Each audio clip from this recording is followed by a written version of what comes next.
নমস্কার বন্ধুরা, পনির আপনারা বাড়িতে অনেকে অনেকভাবেই তো রান্না করেন, তাহলে একবার এইভাবে রান্না করে দেখুন। সামান্য কিছু ঘরোয়া উপকরণেই অসাধারণ টেস্টি একটা পনিরের রেসিপি আজকে আমি আপনাদের সাথে শেয়ার করব। ড্রিম রিলিশের পক্ষ থেকে আপনাদের সবাইকে জানাই সাদর আমন্ত্রণ।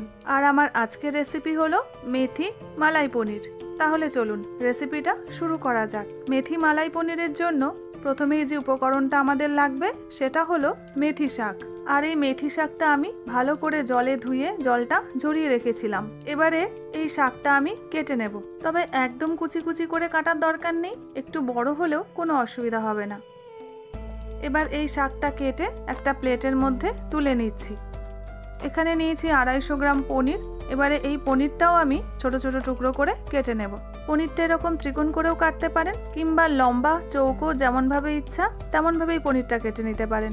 আর পনিরটাও কাটা হয়ে গেলে একটা পাত্রের মধ্যে পনিরগুলো তুলে রাখছি। এবার এই রেসিপির জন্য আপনাদের একটা মশলা বানিয়ে নিতে হবে। আর মশলাটা বানিয়ে নেওয়ার জন্য একটা প্লেটের মধ্যে নিয়েছি একটা দারচিনি, হাফ চামচ গোলমরিচ, হাফ চামচ নিয়েছি মৌরি, এক টুকরো জয়িত্রী আর কয়েকটা এলাচ। এবার এই সমস্ত মশলাগুলো প্রথমে একটা কড়াইয়ের মধ্যে দিয়ে দিচ্ছি। আর তারপরে গ্যাসের ফ্লেমটা একদম লোতে রেখে 1 থেকে 1.5 মিনিট প্রথমে ভেজে নেব। আর 1 থেকে 1.5 মিনিট পরে এর মধ্যে দিয়ে দিচ্ছি 1 চামচ বাটার, 10 থেকে 12টা কাজু আর কুচনো পেঁয়াজ। আর পেঁয়াজটাও কিন্তু ঝিরিঝিরি করে কাটার দরকার নেই। এবার এই সমস্ত উপকরণ 2 থেকে 2.5 মিনিটের জন্য ভেজে নেব। তবে এই সময় কিন্তু গ্যাসের ফ্লেমটা অবশ্যই লোতে রাখতে হবে। আর তারপরে যখন দেখবেন পেঁয়াজের কালারটা এরকম ব্রাউন হয়ে এসেছে, তখন এই মশলাটা নামিয়ে একটা পাত্রের মধ্যে রেখে দিচ্ছি। এরপর যখন ঠান্ডা হয়ে যাবে তখন এই মশলার একটা পেস্ট বানিয়ে নেব। তাহলে ততক্ষণ মশলাটা ঠান্ডা হতে থাক, এদিকে তাহলে চলুন পনিরটা ভেজে নিই। সেই জন্য কড়াইতে দিয়ে দিলাম 3 থেকে 4 চামচ সাদা তেল আর 1 চামচ বাটার। আর তারপরে পনিরটা দিয়ে খুব ভালো করে ভেজে নেব। তবে পনিরটা যখন ভাজবেন তখন কিন্তু অবশ্যই গ্যাসের ফ্লেমটা মিডিয়াম টু হাইতেই রাখবেন। লো ফ্লেমে দিয়ে পনিরটা ভাজলে পনিরটা কিন্তু শক্ত হয়ে যাবে। আর এই রেসিপির জন্য পনিরটা আপনাদের এরকমই লাল লাল করে ভেজে নিতে হবে। আর যখন ঠিক এইভাবে ভাজা হবে তখন পনিরটা তুলে নেব। আর পনিরটা তুলে নেওয়ার জন্য এখানে একটা পাত্রের মধ্যে ঈষদুষ্ণ গরম জল আর এর মধ্যে 1 চামচ লবণ মিশিয়ে তারপরেই পনিরটা এর মধ্যে দিয়ে দেব। এতে পনিরটা খুবই সফট হবে। এবার ওই যে প্রথমে যে মশলাটা বানিয়েছিলাম সেই মশলাটা কিন্তু এতক্ষণে ঠান্ডা হয়ে গেছে। এবারে তাহলে চলুন মশলাটা প্রথমে একটা মিক্সিং জারের মধ্যে দিয়ে দিই। আর তারপরে এর মধ্যে দিয়ে দিচ্ছি কয়েক টুকরো পনির আর সামান্য একটু জল। মশলাটা বানানোর সময় এইভাবে কয়েকটা পনির দিয়ে মশলাটা বানিয়ে দেখবেন, ভীষণই ক্রিমি একটা মশলার পেস্ট তৈরি হয়।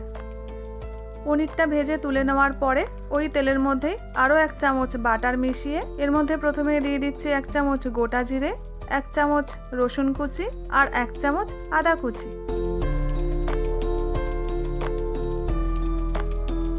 এবারে এই সমস্ত উপকরণ একবার নেড়ে চেড়ে এর মধ্যে দিয়ে দিচ্ছি কয়েকটা চেরা কাঁচা লঙ্কা। আর যে মেথি শাকটা আমি কেটে রেখেছিলাম সেই মেথি শাকটা দিয়ে দিচ্ছি। আর দিয়ে দিলাম 1 কাপ মটরশুঁটি আর স্বাদ মতন লবণ।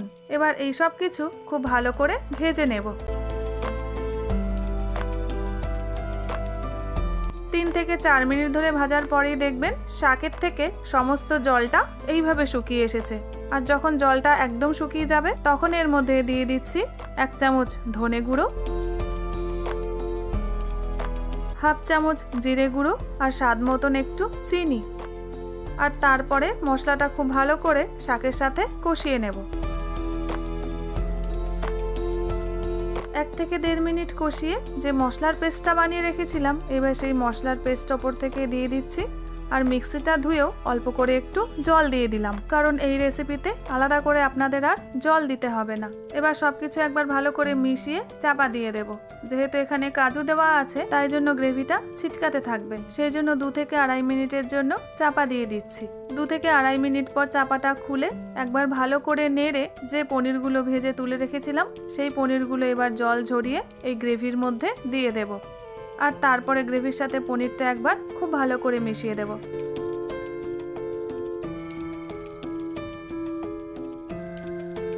আরও 1 থেকে 1.5 মিনিট মতন রান্না করে এবারে ওপর থেকে দিয়ে দিচ্ছি 1 চামচ গরম মশলা গুঁড়ো আর দিয়ে দিচ্ছি কিছুটা ফ্রেশ ক্রিম।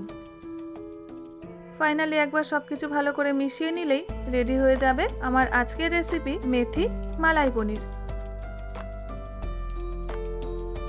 তাহলে বন্ধুরা দেখলেন তো কত সহজেই এই রেসিপিটা বানিয়ে নেওয়া যায়। পনিরের এই রেসিপিটা এত টেস্টি হয় যে আপনাদের রিকোয়েস্ট করব একবার হলেও বাড়িতে এই রেসিপিটা ট্রাই করার। তাহলে বন্ধুরা পনিরের এই রেসিপিটা আপনাদের কেমন লাগলো কমেন্ট সেকশনে আমাকে জানাতে কিন্তু ভুলবেন না। আর ভিডিওটা যদি ভালো লেগে থাকে লাইক শেয়ার সাবস্ক্রাইবের অনুরোধ রইল। আবার দেখা হচ্ছে আপনাদের সাথে একটা নতুন এপিসোডে নতুন একটা রেসিপি নিয়ে।